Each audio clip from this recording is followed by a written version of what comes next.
All right. So I'm just going to let Sarah tell you a little bit about what we do. And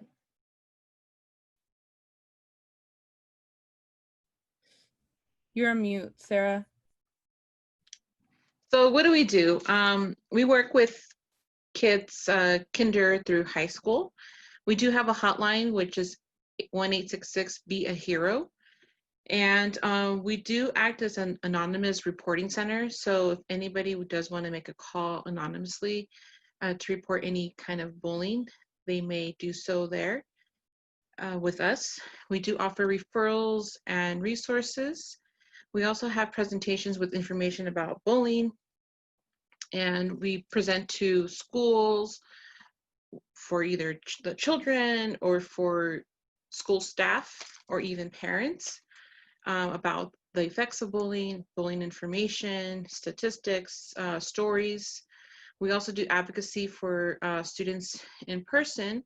However, due to the pandemic right now, most of our work is virtually. We have consulting and counseling with our chat program for ages 0 to 17 for free mental health. And they're for services to victims of a crime. And if the customer doesn't feel good in calling, they can also email us at bullying@sanfernandovalleycommunitymentalhealthcenter.org, where any kind of question could be asked, or like I said, anything anonymous could be reported to us, and so forth. And all of our services are free. So we encourage people to contact us and support, especially our parents and our students who might not know what their rights are and what to do. And our chat program has some criteria, but for the most part, they service children who are victims of crime, and bullying does fall under that.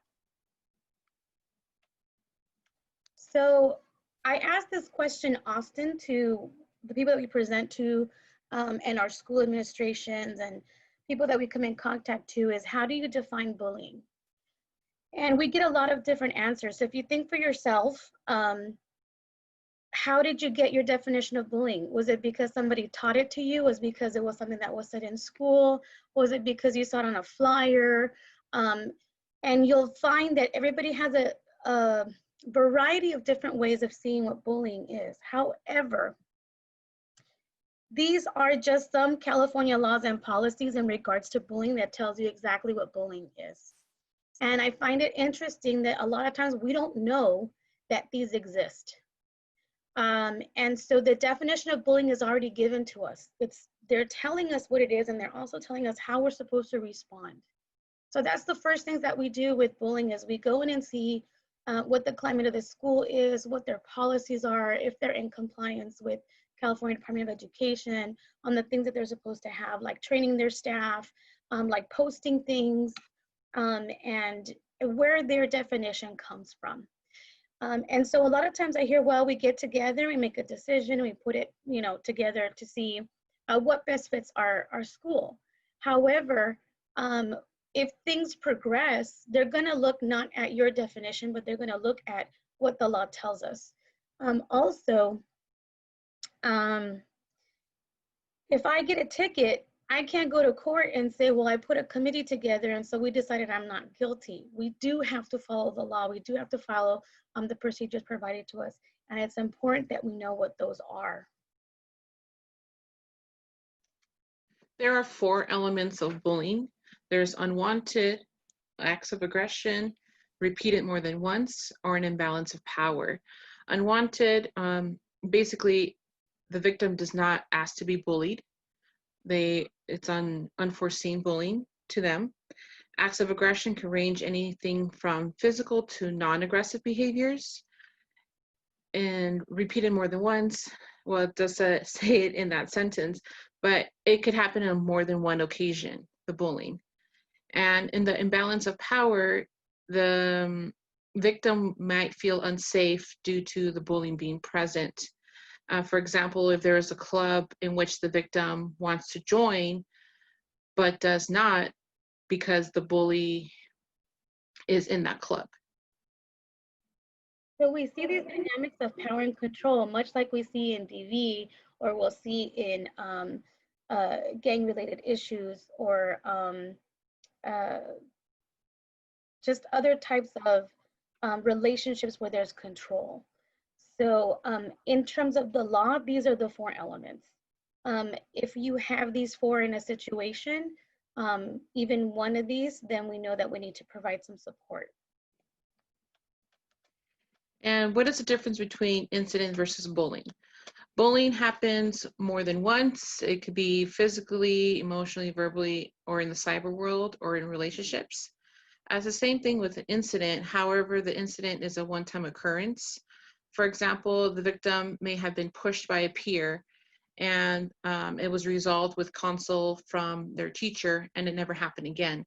Whereas bullying, it may have been brought up to a teacher, but it's still continuing and continuing. And that's it.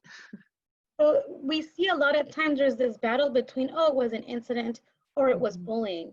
And so we like to introduce these two because sometimes we say, well, we've heard, well, there were several incidents. Well, when there's several incidents, it's no longer an incident, it's bullying.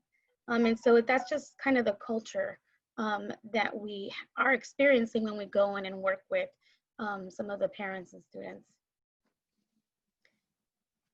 And the four types of bullying are physical, emotional, verbal, relational, and cyber. In the relational bullying, you could have a group of people who are excluding the victim. The victim may feel sad, depressed, or self-isolated. And in cyberbullying, we do have, it's something that we are encountering more, especially since we are staying at home more and having a lot more access to our phones and computers. So you'll see some of the pictures that we're using are part of our online campaigns to address students. It is our call to action that you join our social communities, because the children may not interact in there, but they are reading comments and they are looking at things. And the reasons why they won't put their name out there is because they don't want their bullies to see that they're part of these communities, for fear of, you know, being giving them something else to bother them about, right? But we have been trending a few different situations, or we have been seeing the trend lately because of the pandemic and kids are not at school, that cyberbullying is coming up a lot. So there's different types of cyberbullying. The first one is harassing, of course, sending messages, talking over video games, and saying mean things to each other. There's impersonating, where they might create an account for that person and then say mean things to other people, then create a problem, and the person has no idea where that's coming from. Using their photos for that impersonation. So they'll take the photo, create a Facebook account, or take the photo and create an Instagram account, and then create those issues. We have seen websites being created, or blogs, or posts, or polls. Do you like this person? Or I believe in Orange County there was a wehatekatie.com, and people would write things. So in my day, those were called slam books, and now we have them virtually where people can access it when they need to. They participate in shaming. So if someone has a blog and they're posting themselves dancing, or they're posting themselves singing, then you have all these people telling them how awful they are and how they're copying that person and it's not an original thing. And so we shame them for the things that they enjoy. And vague booking is one that we're seeing more recently because kids are getting smarter about what they're going to get caught for, or what they might be held accountable for. So what they do is they make a vague statement, or they make a vague video, and the victim knows who they're talking about. And everybody knows who we're talking about. But because it doesn't specifically say the name, it could be anyone. For example, did you see the girl with the glasses today? She looked terrible. I didn't like her outfit. Oh yeah, that girl with the glasses. And there are several students that wear glasses. So we can't really say, well, you were talking about her. So that's the vagueness of posting things like that and creating tension that way. Because of the state of our world and what we're doing, right now with the pandemic and different things that have come up, we know that there's a lot of prejudicial bullying going on. We see a lot of racial things happening because of our Black Lives Matter movement, and not accepting each other for where we come from. We know that there's religious bullying that has been happening post 9/11 that has been going on. And of course, our LGBTQ community that continues to struggle with the acceptance and having their rights to be. So those are kind of the trends that we're seeing currently with our cyberbullying and the bullying that's happening today. We just want to highlight a few important local cases of bullying which did not end up well for the victims and their families. First one is Diego, who is a 13-year-old boy from Moreno Valley, who had reported bullying to his school staff, but nothing was done to help him. Diego fell victim to 2 other students who got into a physical altercation with Diego, and accidentally he ended up hitting his head on the ledge of a pillar and then died a few days later. We want to highlight this incident of bullying was not to end his life. That was not the bully's intent, but it's just an act of bullying that went too far. Allison was an 8-year-old girl who committed suicide. There was suspicion of bullying at school, and we want to highlight here how young our victims can be of bullying. And Rosie was also a victim of bullying who committed suicide after being called ugly due to her braces. Even after her death, her parents fell victims to bullying or to more bullying through messages from the bullies themselves. And also, we want to mention Letitia, who was a 15-year-old student who was shot twice by a fellow 14-year-old student named Brandon. Brandon was triggered by Letitia's sassiness and sexual identity. And this is an interesting case due to the fact that it split a community in half.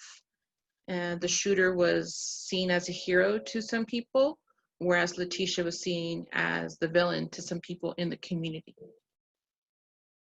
So as we are hearing from the previous presenter about sharing the stories, we share these stories often because we want to put a face to bullying and we want to show people the consequences. In Diego's case, the kids are now facing involuntary manslaughter, and of course they didn't think ahead. It was not the plan to kill him. With Allison, she was 8 years old. Where was she gonna go get to help? Where was she, what was she thinking that at 8 years old, this was my last resort?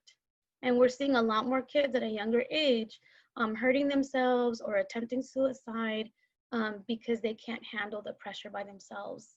Rosie's family was very a sad situation because their child was deceased and they were getting pictures of coffins and, you know, very distasteful things. And with Letitia, because the community split so much, we forget that she was a person and that she's no longer here.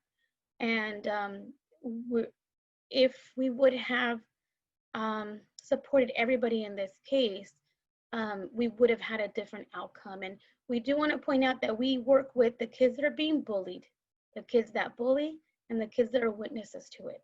We believe that everybody has to be treated when there's bullying because you never know what else is lingering there. But everybody who is involved in bullying needs assistance to address the issues that they may be having that provokes bullying or being a victim of bullying.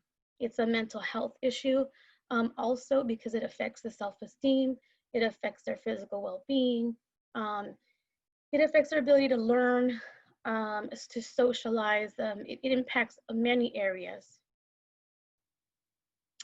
This is Seths Walsh, who unfortunately died by suicide because of the sexual orientation.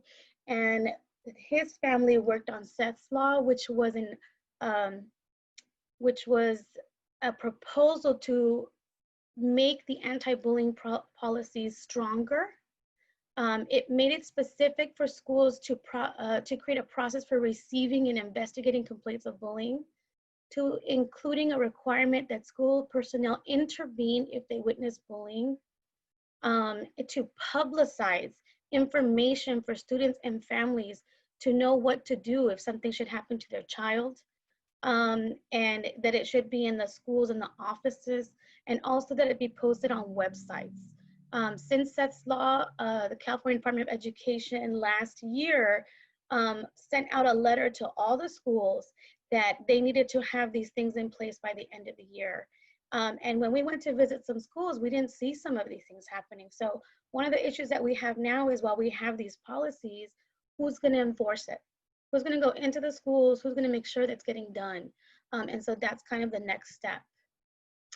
Jordan's Law is, this is Jordan Heiser. This student was attacked at a local Burger King. He was having his meal and there were some kids outside of the Burger King plotting an assault.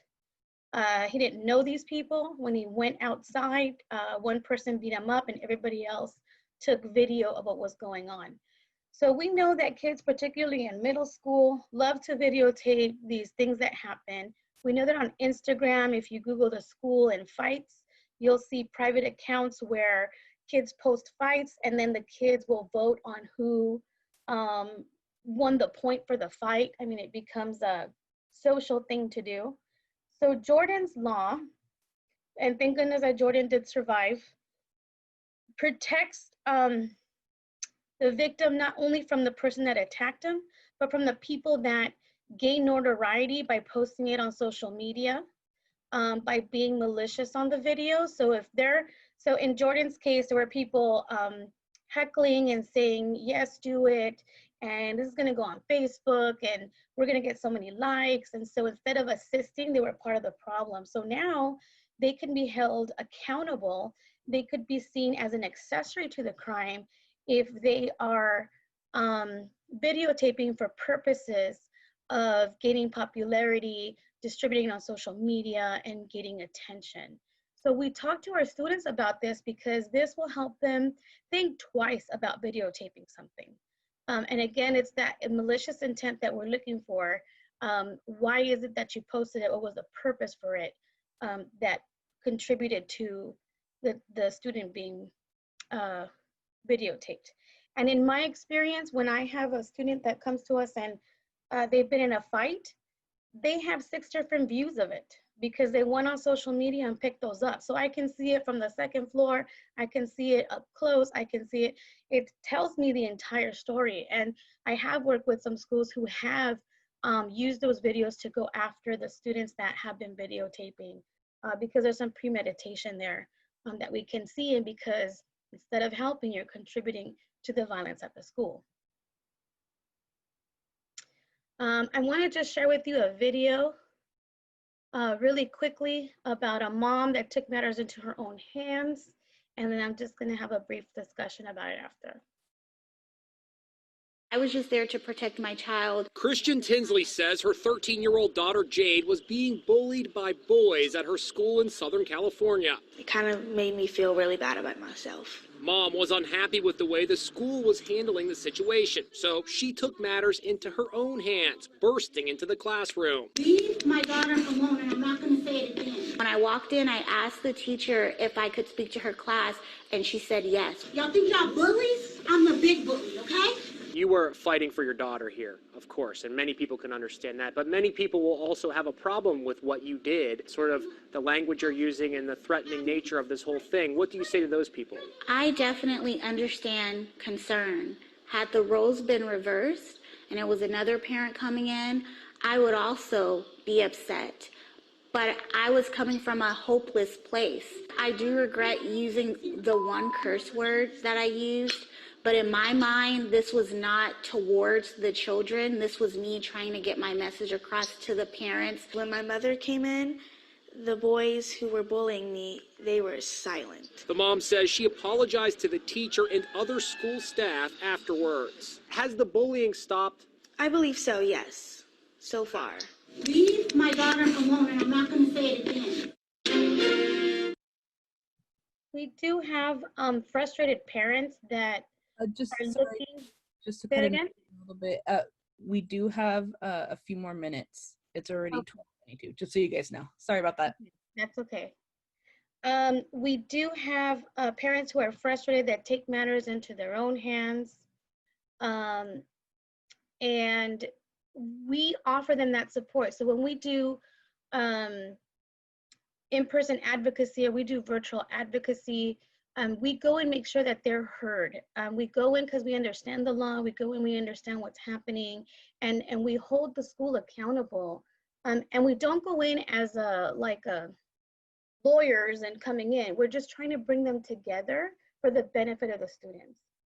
So as a result of these things that are happening, especially cyberbullying and doing things via the webs or online, there's a conversation about what virtual and real presence really is. So if anyone knows Michelle Carter and her boyfriend, she coached her boyfriend to kill himself virtually.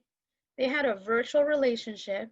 And so he did end up killing himself, and she served 2 years in jail for assisting in the suicide. So she had involuntary manslaughter.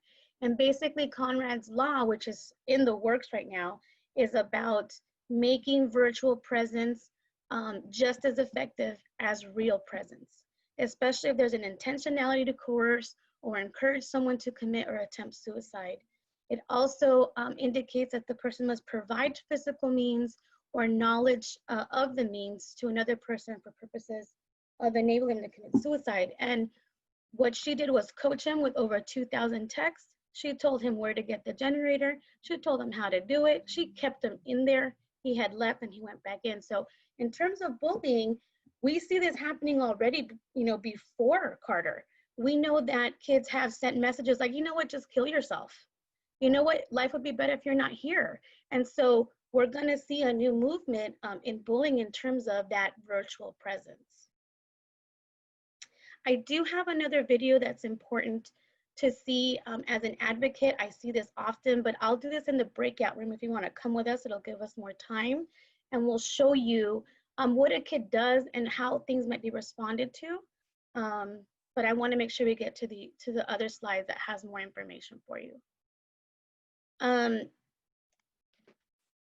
And what are we really saying when we tell our kids, shake hands and get along, or it's a part of growing up, or just ignore them, or wait and see what happens, or talk it out, tell them how you feel, or fight back?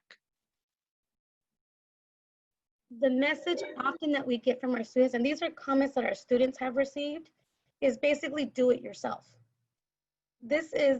These phrases indicate to our students, it's not a big deal, take care of it. And so when you have a student that's desperate and comes to tell you, that is such a big deal, because it takes a lot for a student to break the code at school, which is don't snitch, to come and tell someone. So to receive this really brings the student back down to hopelessness. It brings them back down to like, yeah, there's no way out.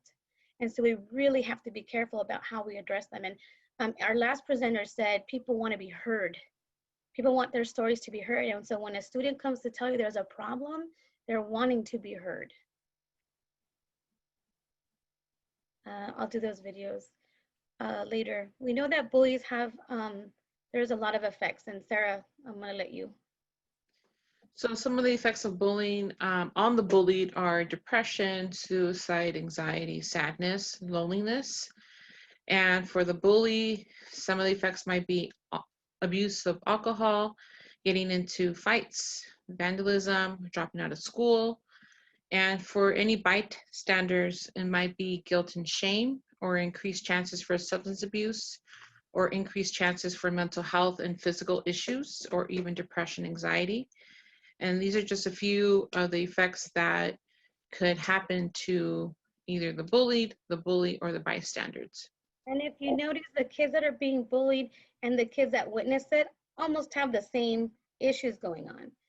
When the child who is a victim of bullying attempts suicide or harms themselves, then those kids that have witnessed it and knew about it, that's where the guilt and shame come in. They think about what I could have done, why didn't I speak up, and they're left with that. And so that's what we see with kids that observe the bullying. Ways that we can support them. If there's a victim, you believe them and you restore safety. Those are the two most important things.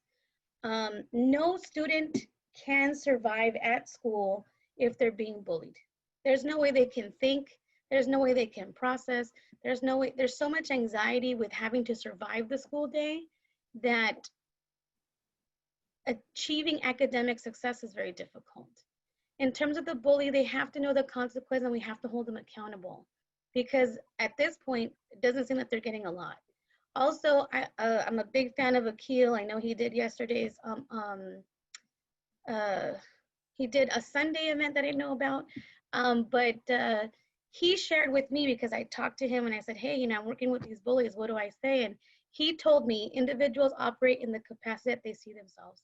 So if bullies see themselves as bullies, that's what they're gonna do. If we keep labeling these guys and we don't give them the opportunity, they don't move from there. Some things just to remember: it's a student's right to be safe at school. When they go to school, they're supposed to go to school to learn and develop and grow, and we need to ensure that that happens. Victims telling us about the bullying situation is a very big deal, and it's very difficult for them. So don't turn them away. Don't give them a different appointment. Don't tell them to come back the next day.